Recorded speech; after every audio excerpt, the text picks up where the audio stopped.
2023년 1월의 첫 번째 목요 묵상입니다. 새해 출발을 잘하고 계시죠? 올 한 해 우리 각자에게 주시는 하나님의 소망과 은혜가 가득하기를 축복합니다. 오늘 아침 우리가 함께 묵상할 말씀은 구약성경 민수기 4장 1절에서 3절의 말씀입니다. 또 여호와께서 모세와 아론에게 말씀하여 이르시되 레위 자손 중에서 고핫 자손을 그들의 종족과 조상의 가문에 따라 집게 할지니 곧 30세 이상으로 50세까지 회막의 일을 하기 위하여 그 역사에 참가할 만한 모든 자를 계수하라. 민수기는 모세 오경 가운데 하나이지요. 이스라엘 백성의 역사가 시작된 출애굽기 이후에 그리고 레위기 그리고 민수기로 이어집니다. 출애굽기가 성막 건축에 관한 이야기라면 레위기는 성막에서의 제의, 즉 하나님을 예배하는 것을 이야기하고 있고요. 그리고 민수기는 성막을 중심으로 이스라엘 백성이 하나님을 섬기는 삶이 무엇인지를 보여줍니다. 민수기 1장에서 4장까지는 인구조사에 관한 내용이 담겨 있습니다. 여러분, 인구조사하는 이유가 무엇일까요?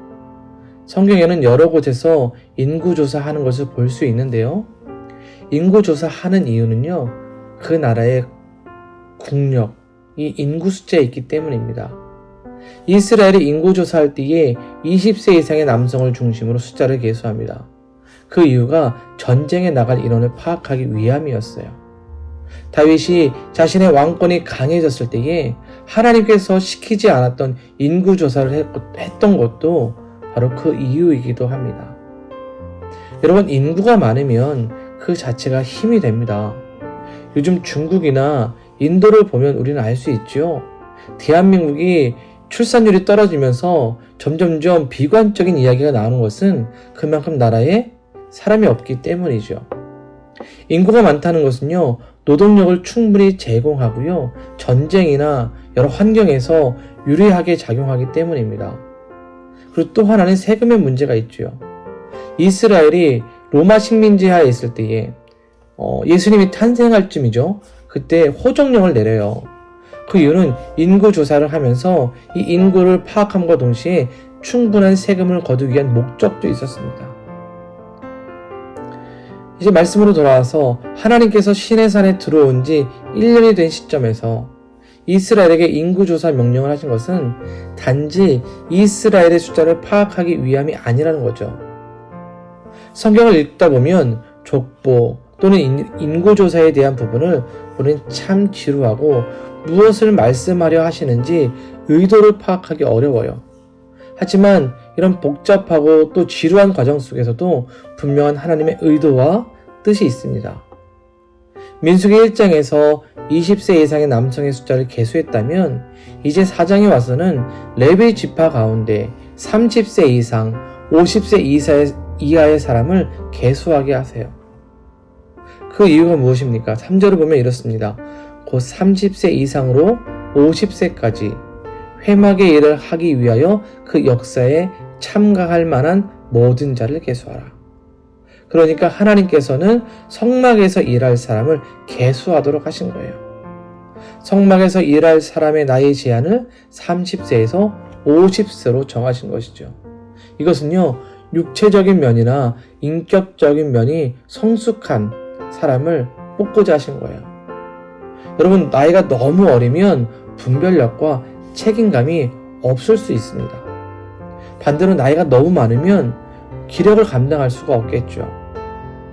하나님은 이제 4장에서 전반적으로 쭉 말씀하시는데 레위 자손 가운데 이 30세에서 50세 사이의 남성의 숫자를 계수하게 하신 후에 각 자손에게 회막에서 하실 일을 알려주세요.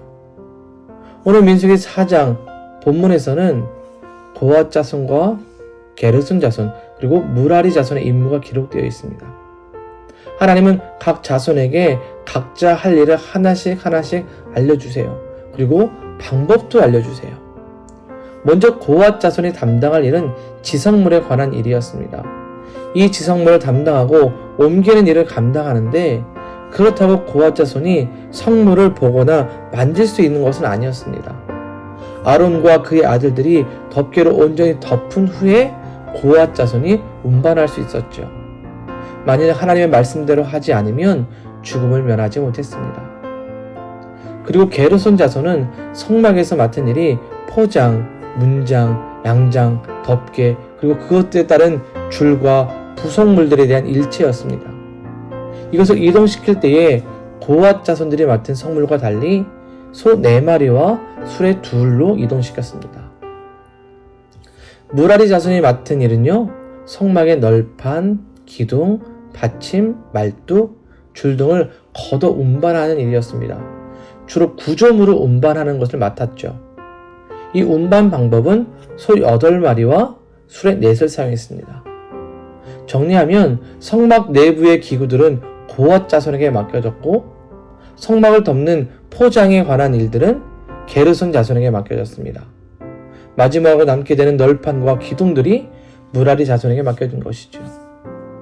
이 일은 하나님께서 레위 자손들에게 허락하신 사명이고 그들이 감당해야 하는 직분이었습니다. 하나님을 예배하고 섬기는 일을 가장 가까이에서 할 수 있는 소중한 직분이었죠. 그러나 이 일을 감당함에 있어서 이들이 가져야 하는 자세는 말씀에 대해 순종하는 자세였습니다. 겸손함이죠. 여러분, 좋은 의도와 열심을 가져도요, 하나님의 방법이 아니라면 안 된다는 거죠. 하나님께서 귀한 것을 맡겨주셨어요. 그러나 일을 함에 있어서 자신의 방법이나 생각이 아닌 하나님의 방법으로 해야 한다는 거예요. 그러기에 하나님은요, 이 민수기 4장에서 하나하나 세세히 절차에 따른 방법을 알려주고 계세요. 나의 노력과 열심이 아니라 하나님이 향한 신실함과 순종함으로 그 일을 감당할 때에 그것이 온전한 섬김이고 하나님 앞에 순종하는 모습이 된다는 것이죠. 사랑하는 여러분, 우리도 레위 자손들처럼 하나님의 거룩한 백성으로, 거룩한 제사장으로 부름받은 자들입니다. 우리의 삶은 하나님을 예배하는 것이죠. 각자에 맡겨진 2023년의 삶의 자리가 하나님께서 우리에게 주신 섬김과 사역의 자리, 또 예배하는 자리임을 우리는 알아야 합니다. 그리고 그곳에서 열심과 성실을 다하되 우리의 방법이 아니라 하나님 말씀을 따라야 합니다. 내가 앞서가기보다 하나님 주신 말씀을 따라 살아간다면 우리가 살아가는 그곳이 하나님을 높이는 곳이 될 것이고 우리의 신실함으로 하나님께 예배하고 영광 돌리는 곳이 될 것입니다. 사랑하는 여러분, 우리에게 주신 모든 섬김과 삶의 자리에서 겸손함과 신실함으로 하나님께 영광 돌리는 귀한 복된 한 해가 될 수 있기를 주님의 이름으로 축원드립니다. 기도합니다. 사랑의 하나님, 감사를 드립니다. 레위인을 구별하여 부르시고 귀한 섬김과 사역을 맡겨주셨습니다. 우리에게 주신 2023년의 삶, 그리고 섬김과 사역의 자리에서 겸손하고 신실하게 하나님을 섬기기 원합니다.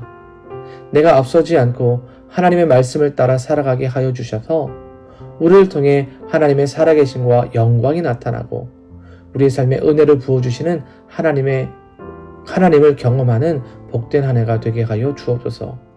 새로운 출발하며 설렘이 가득한 새해의 첫 주입니다. 소망을 기대하며 하루하루 살아갈 때에 주님께서 함께하여 주시고 새롭게 세운 목표와 더 발전하고자 하는 우리 성도들의 소망의 삶에 하나님 은혜를 부어 주옵소서. 우리는 할 수 없지만 전능하신 하나님께서 우리 성도들의 삶을 간섭하여 주셔서 풍성하고 넘치는 축복을 누리게 하여 주시옵소서. 삶의 일상을 돌보시고 건강을 지켜주시며 또한 우리 자녀들이 하나님 주신 꿈을 발견하며 행복한 학교 생활할 수 있게 하여 주옵소서. 예수님의 이름으로 기도드립니다. 아멘.